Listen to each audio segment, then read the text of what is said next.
Good morning, students. I hope you will be fine at your home during Corona period. Today we are going to discuss 10th class poem Rajasthan Board, The Lotus. आज हम the lotus कविता जो compose की गई है तोरू दत्त के द्वारा उसका discussion करने जा रहे हैं। This is a very beautiful poem, बड़ी ही ब्यूटीफुल पोएम है। सिंबॉलिकली इस कविता के जरिए तोरू दत्त ने भारत की संस्कृति, इंडियन कल्चर की विक्ट्री को दर्शाया है ओवर वेस्टर्न कल्चर, क्योंकि इस कविता में फ्लावर ग्रुप की लड़ाई दर्शाई गई है। There is a quarrel between rose flower and lily flower. Rose flower के पक्ष लेने वाले जितने भी कवि थे उन्होंने अपनी कविताओं में रोज़ को सर्वश्रेष्ठ फ्लावर बताया, फूल बताया, और लिली को सुंदर बताने वालों ने लिली के गुणगान किए हैं अपनी कविताओं में। तो एक स्टोरी की तरह है द गॉड ऑफ लव। प्यार का देवता क्यूपिड, कामदेव आता है। फर्स्ट लाइन स्टार्ट होती है इस कविता की, love came to Flora. The god of love came to Flora. Flora कौन है? गॉडेस ऑफ वेजिटेशन, वनस्पति की देवी। फ्लोरा के पास प्रेम के देवता क्यूपिड आते हैं, आस्किंग फॉर ए फ्लावर, एक फूल की मांग करते हैं। That would of flowers be undisputed queen, कि मुझे ऐसा फूल दो जो सभी फूलों में से अनडिस्प्यूटेड क्वीन। अनडिस्प्यूटेड क्वीन मतलब सबसे सुंदर फूल हो और उस पर किसी को कोई संशय नहीं हो, कोई किसी में कोई डाउट नहीं हो, जो सार्वभौमिक तरीके से सर्वसम्मति से जिसको लोग सबसे सुंदर फूल मानते हों। The lily and the rose long long had been rivals for that high honour, कि सबसे सुंदर फूल कहलाने की श्रृंखला में उस समय दो ही फूलों का नाम था, द लिली कुमोदनी का फूल एंड द रोज़ गुलाब का फूल। Long long had been rivals, लंबे समय थे वो एक दूसरे के प्रतिद्वंदी थे। फॉर दैट हाई ऑनर, इस ऊंचे सम्मान को पाने के लिए जब बात होती थी कि सबसे सुंदर फूल कौन सा है, तो केवल दो ही फूलों का नाम लिया जाता था। कौन सा नाम लिया जाता था? Lily and red rose. Bards of power, famous कवियों ने, bards poets of powerful poets ने भी क्या किया था? हैड संग देयर क्लेम्स, उन्होंने अपनी कविताओं के द्वारा, कविता पाठ के द्वारा देयर क्लेम्स, अपने दावों को प्रस्तुत किया था अपनी कविताओं में। द फ्लावर्स, कौन से फ्लावर्स का?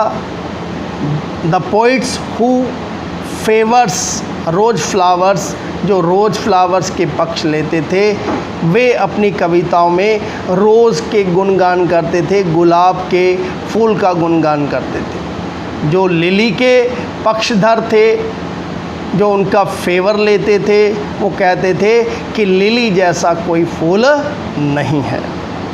The rose can never tower, जो लिली का पक्ष लेते थे उन्होंने अपनी कविताओं में ये लिखा था कि the rose can never tower like the pale lily, कि रोज़ कभी भी स्टैंड नहीं कर सकता, खड़ा नहीं हो सकता, like the pale lily, like the golden lily, white coloured lily with her Juno main. Juno का मतलब यहाँ पर एक गोडेस का जिक्र किया गया है। जूनो मीन का मतलब अपीयरेंस, कि जूनो एक देवी थी जो बड़ी ही सुंदर थी और उसका कॉन्फिडेंस इतना था, जब भी वो स्टैंड करती थी कॉन्फिडेंस के साथ खड़ी होती थी।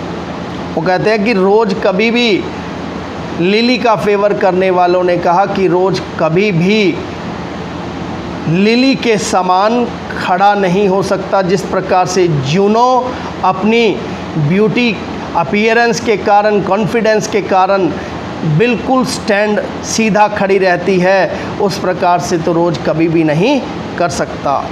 But is the lily lovelier? फिर रोज़ का फेवर लेने वालों ने प्रश्न उठाया, but is the lily lovelier? क्या लिली सुंदर फूल है? दस बिटवीन फ्लावर फैक्शंस, इस प्रकार से फूलों का ग्रुप बन गया, अलग अलग समूह बन गए। Flower factions rang the strife, उनके बीच में क्वर्ल, झगड़ा हो गया। इन द साइकीज बावर, साइकी के रेजिडेंस पर दोनों ग्रुप इकट्ठे हो गए। Give me a flower delicious as the rose and the stately as the lily in her right. तो उनके बीच में झगड़ा चला। लिली वाले कहने लगे कि लिली सबसे सुंदर फूल है, और रोज़ फ्लावर का पक्ष लेने वाले कहने लगे कि रोज़ सबसे सुंदर फ्लावर है, इसको सबसे सुंदर फ्लावर घोषित किया जाए।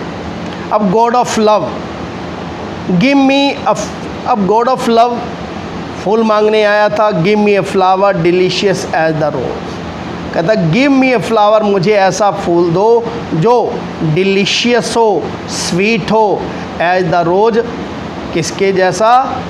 गुलाब के फूल जैसा। And stately as the lily in her pride, और मुझे ऐसा शानदार फूल दो जो बिल्कुल सीधा खड़ा हो, और जिसका गर्व क्या हो, कॉन्फिडेंस क्या हो, लिली के समान हो। But of what colour? Rose red, love first chose then prayed, no lily white or both provide. यहाँ पर दोनों का गुणगान सुनने के बाद गॉड ऑफ लव इतना ज़्यादा कंफ्यूज हो गया, बट कि मैं कौन से रंग का फूल लूँ? रोज़ रेड लूँ? लव फर्स्ट चोज, सबसे पहले तो उसने रोज़ फ्लावर को चुना। देन प्रेड, तब अगले ही पल प्रार्थना की, नहीं नहीं नहीं। He was so much confuse. No, give me lily white, मुझे तो लिली जैसा फ्लावर दो, वाइट कलर का फ्लावर दो, और बोथ प्रोवाइड, या मुझे दोनों ही दे दो, लिली भी दे दो। इतना ज़्यादा कंफ्यूज हो गया। Then Flora gave the lotus. At this moment Flora created the flower which had the qualities of both flowers. Its color was red as well as white. Red colour तो उसने रोज में से चुना और वाइट लिली में से चुना, और इस प्रकार से लोटस फ्लावर की उत्पत्ति हुई कवित्री के द्वारा, फ्लोरा के द्वारा। Rose red dyed, Flora gave the lotus, rose red dyed, कि गुलाब के रंग का उसमें लाल रंग डाला और लिली का वाइट डाला, और वो पिंक कलर का फ्लावर बना। और भारत की संस्कृति में भी लोटस भारत का नेशनल फ्लावर भी है, और इसके ऊपर कई अवार्ड्स भी दिए जाते हैं। और सबसे महत्वपूर्ण बात, इस कविता के द्वारा तोरू दत्त ने भारत की संस्कृति को, इंडियन कल्चर्स विक्ट्री शो की है ओवर वेस्टर्न कल्चर। और लिली क्या बन गया? लिली और रोज़ के कॉम्बिनेशन से लोटस क्या बन गया? द क्वीनलीस्ट फ्लावर दैट ब्लोज, सबसे सुंदर फूल जो खिलता है, ब्लूम्स होता है, खिलता है। I hope you would like the poem and write down your comment in comment section. Please like, share and subscribe my channel. Do study, do hard study, keep watching my videos, keep studying in corona period, because corona period may affect your study.